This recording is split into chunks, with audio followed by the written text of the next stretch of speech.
আল্লাহ রাব্বুল আলামিন সূরা তুরের আয়াত নম্বর 21 ইরশাদ করেছেন, ওয়াল্লাযীনা আমানু ওয়াত্তাবা'আতহুম যুররিয়াতুহুম, যারা ঈমানদার মুমিন মুসলিম এবং তাদের সন্তান সন্ততি ছেলে মেয়েরা তাদের অনুসরণ করবে। ওয়াত্তাবা'আতহুম যুররিয়াতুহুম বিঈমান, তাদের ছেলেমেয়েরা তাদের অনুসরণ করবে, মানে বাপ মায়ের অনুসারী হবে।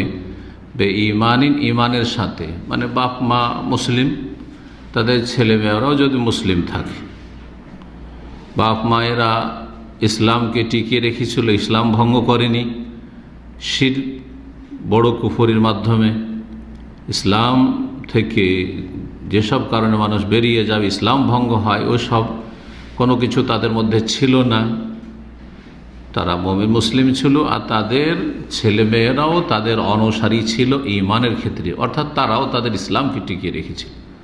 তাহলে বোঝা যাচ্ছে যে বাপ মা যদি মুসলিম হয়, যতই আল্লাহওয়ালা পরহেজগার আলেম আর বড়ই মাশাআল্লাহ তাহাজ্জুদ গুজার মুত্তাকি আল্লাহর ওলি, কিন্তু ছেলেমেয়েরা যদি অসৎ, বেদীন, নাস্তিক, মুশরিক, মাজার পূজারি, তাহলে কাজ হবে না, কোনো কাজ আসবে না। ওয়াত্তাবা'আতহুম যুররিয়াতুহুম বিঈমান, তাদের ছেলেমেয়েরা যদি তাদের অনুসরণ করে ঈমানের সাথে, বাপ মা মুসলিম, ছেলেমেয়েরাও মুসলিম। আর মুসলিম হইতে হলে বড় শিরক, বড় কুফরি মুক্ত হইতে হবে, এবং তার সাথে 5 ওয়াক্ত সালাত আদায়কারী হইতে হবে, নামাজি হইতে হবে। সবচেয়ে বড় রোগ আমাদের দেশের এই দুটো রোগ। অনেকে ধর্ম করে কিন্তু শিরকের ধর্ম পালন করে, ইসলামের নামে বড় শিরকের ধর্ম, মাজার পূজার ধর্ম পালন করে। তাহলে তারা মুসলিম না, আসলে বড় শিরকারী, মুসলিম না, যদিও জাতি তেমনি খাতা কলম মুসলিম। অনেক বাপ মা আছে বড়ই পরহেজগার, দিনদার, ধার্মিক, মাশাআল্লাহ, দাড়ি টুপি আর সব কিছু জাহের বাতেন অনেক কিছু ভালো আছে, কিন্তু ছেলে মেয়েদেরকে ইসলামী শিক্ষা দেয়নি, যার ফলে স্কুল কলেজ ইউনিভার্সিটিতে পড়ে অধিকাংশ ছেলেমেয়েরা বেদীন, নাস্তিক, সেকুলার, ধর্মনিরপেক্ষতায় বিশ্বাসী, কুফরি যত তন্ত্র মন্ত্র রয়েছে সেগুলিতে বিশ্বাসী, মতবাদে বিশ্বাসী, কোনো কাজে আসবে না। ওয়াত্তাবা'আতহুম যুররিয়াতুহুম বিঈমান, তাদের ছেলেমেয়েরা যদি তাদের অনুসারী হয়, আলহাকনা বিহিম যুররিয়াতাহুম, তাহলে তাদের ছেলেমেয়েদেরকে তাদের পিতামাতাদের সাথে আমি মিলিত করব। কোথায়? ফিল জান্নাহ, জান্নাতে, বাপ মায়ের সাথে। তাহলে জান্নাতে একসাথে ছেলেমেয়েরা থাকবে, যদি বাপ মা মুসলিম আর ছেলেমেয়েরা মুসলিম, ইসলামকে নিয়ে আল্লাহর কাছে হাজির হইতে পারে, তাওহীদ নিয়ে, সুন্নাহ নিয়ে যদি হাজির হইতে পারে। ওমা আলাতনাহুম মিন আমালিহিম মিন শাই, তাদের আমলের কোনো ক্ষেত্রে কমতি করব না। অর্থাৎ বাপ মা ধরেন অনেক সিনিয়র, অনেক এগিয়ে আছে মর্যাদার দিক থেকে জান্নাতে, ছেলে মেয়েদের অত আমল নেই কিন্তু জান্নাতে গেছে, তাহলে তো এরা নিচে থেকে যাবে, ওরা ওপরে, তাহলে দেখা সাক্ষাৎ হবে না। কারো প্রশ্ন হইতে পারে না, এমন হবে না, আল্লাহ মিলিয়ে দেবেন। তাহলে আল্লাহ কি করবেন? বাপ মায়ের সাথে মিলিয়ে দেবেন, ওপরে উঠিয়ে দেবেন, কিন্তু এমনটা হবে না যে ওপর মহলে ছিল তাদেরকে নিচে নামিয়ে দেয়, এমনটা হবে না। বাপ মা অনেক ওপরে ছিল, ছেলে মেয়েদের কারণে নিচে নামিয়ে দেওয়া হবে, বা ছেলে মেয়েরা অনেক ওপরে ছিল, বাপ মার কারণে তাদেরকে নিচে নামিয়ে দেওয়া হবে মর্যাদার দিক থেকে, এমনটা হবে না। ওমা আলাতনাহুম মিন আমালিহিম মিন শাই, তাদের আমলের কোনো কিছুতে কমতি ঘাটতি করব না, যে যেটা আমল করেছে সেটা পাবে, তার উপর কি পাবে? বোনাস পাবে। ওয়ালাদাইনা মাজিদ, আল্লাহ বলছেন, বেশি দিবেন আল্লাহ, কম দেবেন না। এই ছিল কোরআনে কারীমের আয়াত। যখন ছেলে মেয়েদের কথা রয়েছে, তো স্ত্রীর ক্ষেত্রেও এইটাই মনে রাখতে হবে, বা এই বিষয়টিও মনে রাখতে হবে। স্ত্রী যদি স্বামীর অনুসারী হয় ইমানের ক্ষেত্রে, তো সেই স্ত্রী স্বামীর সাথে থাকবে। স্বামী যদি ইমানদার হয়, যেমন স্ত্রী ইমানদার, যেমন স্ত্রী নামাজি তেমন স্বামীও নামাজি, তাহলে একসাথে মিলিত হবে। আর এর বিপরীত হইলে হবে না, হবে না। জি, তো উলামায়ে কেরামগণ এ সম্পর্কে বলেছেন, স্বামী স্ত্রীর বিষয়টি আজকে বিশেষ করে আলোচনা করব। 6টি অবস্থা বর্ণনা করেছেন নারীদের পরকালে এবং দুনিয়াতে। পরকাল দুনিয়া দুটো ক্ষেত্রকে সামনে রেখে 6টি অবস্থা হইতে পারে। কোনো একজন নারী, প্রথম অবস্থা বিয়ে হওয়ার আগেই মারা গেল। অনেক মেয়েরা বিয়ে হওয়ার আগে মারা যাচ্ছে না, যাচ্ছে, বিয়ের বয়সই হয়নি মারা গেছে, অথবা বিয়ের বয়স হয়েছে তারপরে বিয়ে হয়নি মারা গেছে, বিয়ে হওয়ার আগে মারা গেল, এই একটি অবস্থা। দ্বিতীয় অবস্থা হচ্ছে যে বিয়ে হয়েছিল কিন্তু তালাক অবস্থায় মারা গেল, তালাক প্রাপ্ত হয়ে মারা গেল, অন্য কোথাও আর বিয়ে হয়নি, তাহলে দ্বিতীয় অবস্থা হচ্ছে তালাক প্রাপ্তা, আর ওই অবস্থায় মারা গেল। তৃতীয় অবস্থা হচ্ছে যে বিবাহিতা কিন্তু তার স্বামী জান্নাতে যেতে পারল না, ফেরাউনের মতো। ফেরাউন জান্নাতি না জাহান্নামী? কিন্তু তার স্ত্রী আসিয়া রাদিয়াল্লাহু জান্নাতি। তাহলে আসিয়া কার সাথে থাকবেন? ফেরাউনের সাথে? কোশ্চিন কালেও না। জি, তো বিবাহিতা কিন্তু তার স্বামী জান্নাতে যেতে পারল না, তখন তার অবস্থা কি হবে? কার সাথে সে থাকবে? সে একাকী থাকবে জান্নাতে, না আল্লাহ তাকে উত্তম বিকল্প দেবেন? এ হচ্ছে প্রশ্ন। চতুর্থ অবস্থা হচ্ছে যে কোন নারী বিবাহের পরে মারা গেল, বিবাহ হয়েছে তারপরে মারা গেল।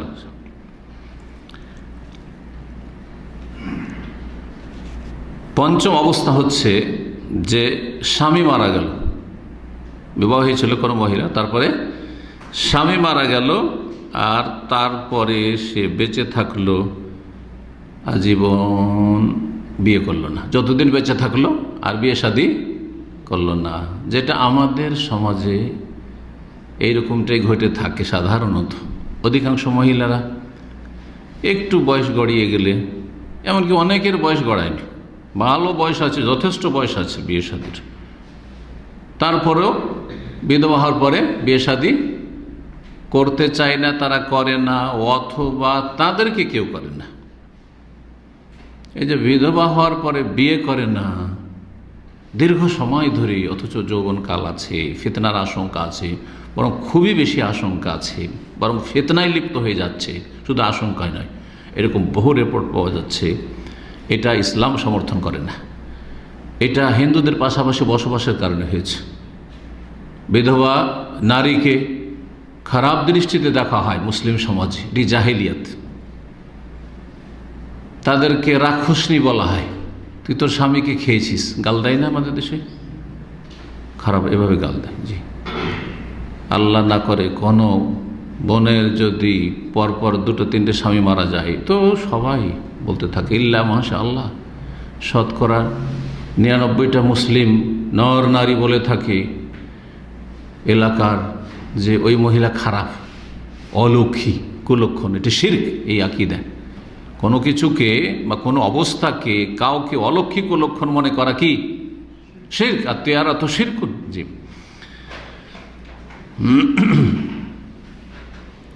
এই প্রথা, কুপ্রথা বাদ দিতে হবে যে স্বামী মারা গেছে, যৌবন আছে, তারপর বিয়ে শাদী না করা। জি হ্যাঁ, বয়স হয়ে গেছে হয়তো, হ্যাঁ 50 হয়ে গেছে, 45 সাধারণত হলে মহিলাদের মাসিক ঋতু বন্ধ হয়ে যায়, তাদেরকে আয়েসা বলা হয়, মানে ছেলে মেয়ে আর হবে না, তখনকার বিষয়টি ভিন্ন। জি, তারপরেও কেউ যদি বিয়ে করে তো ভালো কথা, কোনো অসুবিধা নেই। জি, আমাদের দেশে একটা 50 বছর 60 বছরের মহিলা যদি বিয়ে করে স্বামী ইন্তেকাল, বিধবা হওয়ার পরে, তাহলে বড় আইবের কথা, দোষের কথা হয়ে গেল, তাই না? কুসংস্কার আছে আমাদের সমাজে, ভ্রান্ত ধারণা রয়েছে। কয় নম্বর বললাম? 5 নম্বর বললাম। 6 নম্বর হচ্ছে যে স্বামী মারা গেছে, বিধবা হয়েছে, তারপরে অন্য কোথাও বিবাহ বসেছে। আগে স্বামী মারা গেছে, বিধবা হইল, বিধবা হওয়ার পর অন্য কারোর সাথে বিবাহ বসল। তাহলে এখন প্রশ্ন থেকে এই অবস্থায় বা প্রত্যেকটি অবস্থায় যে কার সাথে জান্নাতে অবস্থান হবে, আগের স্বামীর সাথে না পরের স্বামীর সাথে? 6 নম্বরটি। এখন এক একটি করে হুকুম এই 6টি অবস্থা বলে দেওয়ার পরে আপনাদের সামনে আলোচনা করি। প্রথম অবস্থা কি বললাম? যে কোনো মেয়ে বা মহিলা মারা গেল বিয়ের পূর্বেই, তাহলে কি কোনো স্বামী পাবে না? বিয়েই তো হয়নি, বিয়ের আগেই মারা গেছে, স্বামী পাবে না? না, আল্লাহ রাব্বুল আলামিন জান্নাতে তার উত্তম স্বামীর ব্যবস্থা করে দেবেন। দুনিয়ায় স্বামী পায়নি, জান্নাতে আল্লাহ রাব্বুল আলামিন উত্তম স্বামীর ব্যবস্থা করে দেবেন। দুনিয়ার কোনো নেক ভালো পুরুষ আল্লাহ তাকে দেবেন, যদি তার পছন্দের থেকে থাকে। ধরেন সাবালিকা হয়েছে, 18 বছর, 20 বছর, 15 বছর বয়স হয়েছে, 30 বছর হয়েছে, বিয়ে শাদী হয়নি, আর মারা গেছে, কিন্তু তার মনে চাহিদা ছিল যে এরকম একজন পরহেজগার, নেক ইত্যাদি, তাহলে তার মনের আশা আল্লাহ পূরণ করবেন। কারণ আল্লাহ কোরআনে কারীমে কি বলছে, ওয়ালাকুম ফিহা মা তাশতাহি আনফুসুকুম, সূরা ফুসসিলাত, সূরা হামিদ সাজদাতে আল্লাহ বলছে জান্নাতে তোমাদের জন্য রয়েছে যা তোমাদের মন চাইবে। মনের সমস্ত আশা আকাঙ্ক্ষা আল্লাহ পূরণ করে দেবেন একমাত্র জান্নাতে। পৃথিবীতে কারো মনের সব আশা আকাঙ্ক্ষা পূরণ হয়নি আর হবেও না, কারো না। কারণ যদি সব আশা আকাঙ্ক্ষা পূর্ণ হয়ে যায় তাহলে সে যেন সমস্ত ক্ষমতার মালিক, হ্যাঁ না। আল্লাহ রাব্বুল সমস্ত সৃষ্টি হচ্ছে ত্রুটিযুক্ত, আর মহান আল্লাহ হচ্ছেন একমাত্র ত্রুটি মুক্ত। জি, সহিহ মুসলিমে একটি হাদিস রয়েছে দলিলে, যেগুলোর ক্ষেত্রে দলিল রয়েছে, প্রায় দলিল রয়েছে, সেটা স্পষ্ট হোক অথবা অস্পষ্ট হোক, যেখানে সেই হাদিস থাকবে পেশ করব। বলছেন রাসূলুল্লাহ সাল্লাল্লাহু আলাইহি ওয়াসাল্লাম, মাহফিল জান্নাতে আযাব, জান্নাতে অবিবাহিত বা অবিবাহিতা কেউ থাকবে না। জান্নাতে কেউ অবিবাহিত অথবা অবিবাহিত কেউ থাকবে না। ধরেন ছেলে অবিবাহিত মারা গেছে, যুবক ছেলে মারা গেছে, বিয়ে হয়নি, ওইরকম থেকে যাবে একে, যেহেতু সঙ্গীহীন দুনিয়াতে ছিল, মারা গেছে না।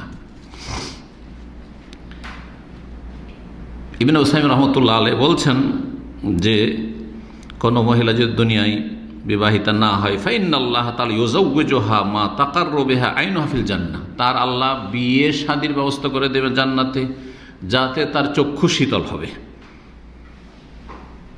জান্নাতে নেয়ামত শুধু পুরুষদের জন্য নেই, কারণ এক শ্রেণীর পুরুষরা মনে করে যে শুধু ভোগের সামগ্রী কার জন্য? পুরুষদের জন্য। জান্নাতে, জান্নাতে সব কিছু পুরুষদের জন্য না। যেমন পুরুষদের জন্য ফান্নাইমু ফিল জান্নাতি লাইসা মাকসুরান আলা যুকুর, বলছে শেখ ইবনে উসাইমিন, যে জান্নাতের নিয়ামত শুধু পুরুষদের জন্য সীমাবদ্ধ নয়। জি, ওয়াইন্নামা হুয়া লিযুকুর ওয়া লিনাস, পুরুষ নারী, নর নারী সকলের জন্য জান্নাতের নিয়ামত রয়েছে। ও মিন জুমলাতিন নাঈম, আর যেসব জান্নাতের নিয়ামত সমূহ রয়েছে তার একটি আযওয়াজ, বিবাহ শাদী। বিবাহটা আল্লাহর নিয়ামত, তো এই নিয়ামত থেকে বঞ্চিত থাকবে না। দ্বিতীয় অবস্থা কি ছিল? তালাকের পরে মারা গেছে, তালাকের পরে মারা গেছে, কিন্তু অন্য জায়গায় বিয়ে হয়নি, তালাক হয়ে গেছে, তারপরে মারা গেছে, তাহলে তার অবস্থা, তালাক হয়ে গেছে তার মানে আগের স্বামীর সাথে বিচ্ছিন্ন হয়ে গেছে, আর কোনো স্বামী হয়নি, তাহলে তার কোনো স্বামী নেই। তাহলে তার অবস্থা হচ্ছে এই প্রথম অবস্থার মতোই, তার হুকুম হচ্ছে বা অবস্থা হচ্ছে প্রথম যেই মহিলার বা যেই মেয়ের বিয়ে হয়নি তার মতোই। আল্লাহ রাব্বুল আলামিন তার জান্নাতে ভালো মানুষের সাথে বিয়ের ব্যবস্থা করে দেবেন। 3 নম্বর অবস্থা কি ছিল? 3 নম্বর অবস্থা ছিল যে বিবাহ হয়েছিল কিন্তু তার স্বামী জান্নাতে যেতে পারেনি, স্বামী জাহান্নামে আর স্ত্রী জান্নাতে।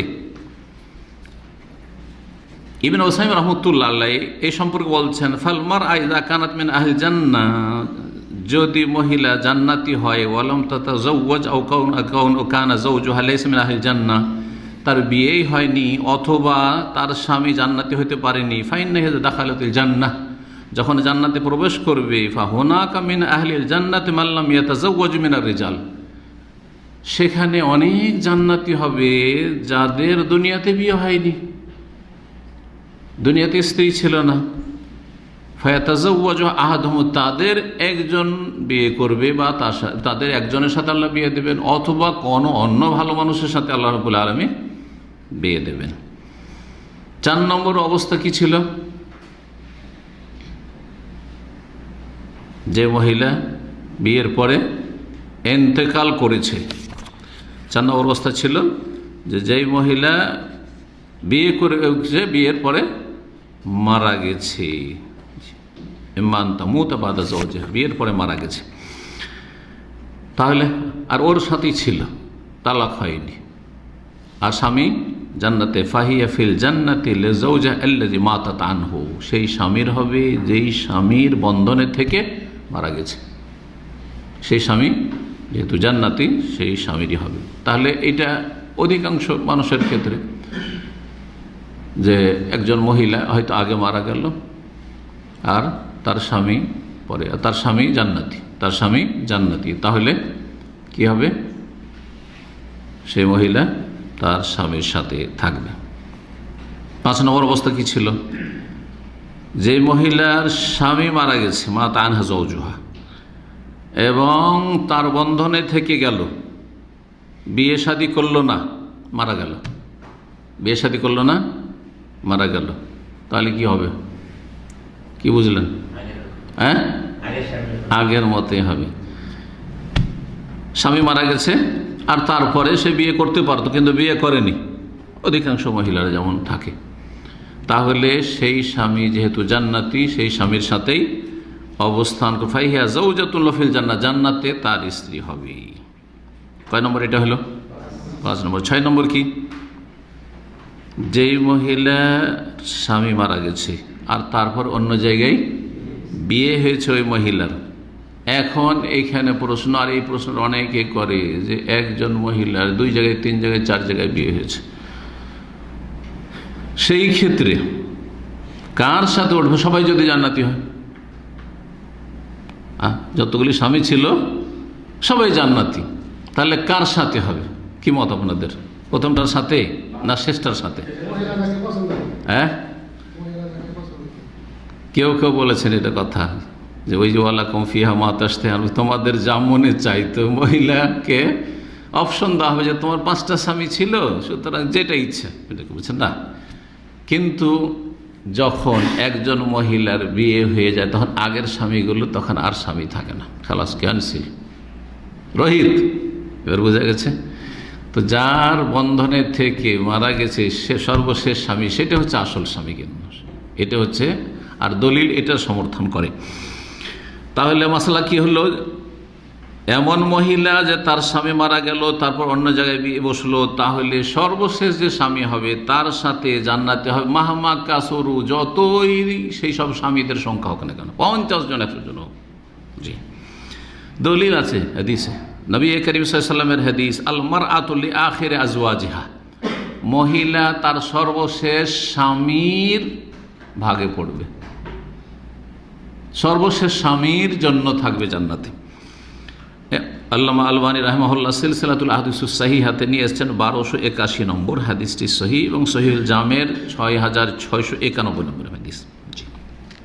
আর একটি হাদিস ইমাম সয়ুতি নিয়ে এসেছেন, আইয়ুমা ইমরাতিন তুফি আনহা যাওজুহা, কোন মহিলার স্বামী যদি ইন্তেকাল করে, ফাতাযাওয়াজাত বাদাহু, তারপরে ওই মহিলা যদি অন্য জায়গায় বিবাহ বসে যায়, ফাহিয়া লি আখিরি যাওজিহা, সেটি হচ্ছে সর্বশেষ স্বামীর জন্য। আবু দারদা রাদিয়াল্লাহু তাআলা বর্ণনা করেছেন সহিহুল জামের 2704 নম্বর হাদিস। জি, এখানে একজন সাহাবীর একটি উক্তি রয়েছে, এই উক্তি থেকে এখানে দলিল যেমন হতে পারে, তেমন আর একটি মাসলা আমরা জানতে পারি। হুযায়ফা রাদিয়াল্লাহু তাআলা আনহু, প্রখ্যাত সাহাবী, তিনি তার স্ত্রীকে বলেছিলেন, ইনশিতে আন তাকুনি যাওজাতি ফিল জান্নাহ, তুমি যদি আমার জান্নাতে স্ত্রী হতে চাও, দুনিয়াতে খুব ভালোবাসো, স্বামীকে খুব ভালোবাসে, তো বলছেন যে তুমি যদি জান্নাতেও আমার স্ত্রী থাকতে চাও, ফালা তাতাযাওয়াজি বাদি, আমি যদি মারা যাই তো তারপরে তুমি আর বিয়ে করিও না, এখান থেকে কি বোঝা গেল? যে স্বামী তার এই কথা বলতে পারে, এই কথা আবার বলতে পারে না, কি যে তুমি, আমি যদি আগে মারা যায় তো আমার পরে কোথাও বিয়ে করবে না, নিষেধ করতে পারবে না, কারণ জায়েজ কাজ থেকে নিষেধ করা যাবে না। কিন্তু এই কথা বলা যেতে পারে যে তুমি যদি আমার সাথে জান্নাতে থাকতে চাও, এটা পছন্দ করো, তাহলে বিয়ে করিও না। এই কথাই বলেছিলেন কে? হুযায়ফা রাদিয়াল্লাহু। তাহলে আপনারা যদি কেউ বলেন স্ত্রীকে, আমি যদি আগে মারা যাই আর তুমি যদি পরে বিয়ে করে নাও তাহলে তো আর আমার থাকছো না তুমি স্ত্রী জান্নাতে। সুতরাং তুমি যদি ভালো মনে করো যে আমার সাথে জান্নাতে থাকবে তাহলে তুমি বিয়ে করিও না, এইভাবে বলা যেতে পারে। কিন্তু নিষেধ করবেন বিয়ে করতে, এটা করা যাবে না। তুমি যদি চাও ইনশিতে আন তাকুনি যাওজাতি ফিল জান্নাহ, জান্নাতে যদি আমার স্ত্রী হতে চাও, ফালা তাতাযাওয়াজি বাদি, আমার পরে তুমি বিয়ে করিও না। ফাইনাল মারআতা ফিল জান্নাতি লিআখিরি আজওয়াজিহা, কারণ মহিলা জান্নাতে সর্বশেষ স্বামীর জন্য হবে, লিআখিরি আজওয়াজি ফিদ দুনিয়া। এখানে আর একটি রহস্য জানেন, নবী করিম সাল্লাল্লাহু আলাইহি ওয়াসাল্লামের সহধর্মিণী উম্মাহাতুল মুমিনিন, তাদেরকে বিয়ে করা অন্যদের জন্য হারাম ছিল। অন্যদের জন্য কি ছিল? হারাম ছিল। তার বিভিন্ন রহস্য রয়েছে। তার একটি রহস্য হচ্ছে নবী করিম সাল্লাল্লাহু আলাইহি ওয়াসাল্লামের মর্যাদা।